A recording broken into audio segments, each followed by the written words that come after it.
Nicola Sturgeon was left outraged as Sky News' Kay Burley interrupted their interview to attempt to speak with Dominic Raab.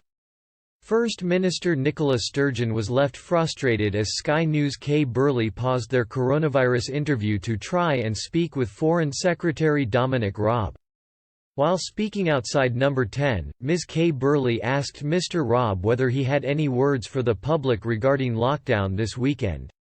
Mr. Raab refused to answer the question and continued into Number 10. At this difficult time for frontline doctors and nurses, sign up here to show your support now to our brave NHS heroes. Ms. Burley apologized to the First Minister and continued with the interview. Ms. Burley said, "Mr. Raab clearly not offering us any views on lockdown.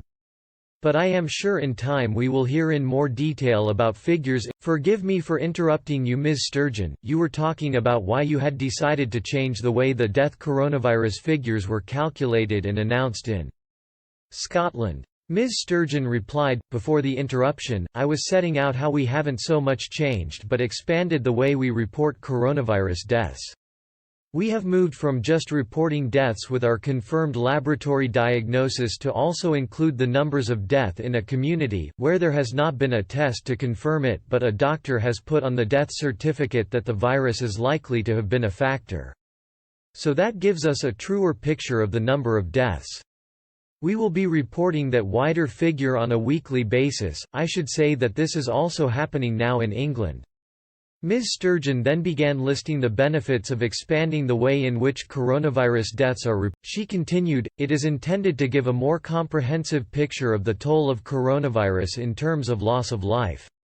When you have community transmission of a virus, you get to a stage where you cannot rely simply on tests of people who are in hospital to give you a true reflection of the number of people dying. I don't think this is a change that is unique to coronavirus. I was the health secretary in Scotland during the swine flu pandemic and we went through a similar transition. This is just reflecting the nature of the spread of the virus, that there is more of it in the community. So, unless you are paying attention to the numbers of people who are dying from presumed links to coronavirus, then you are not giving a true reflection of the toll and impact."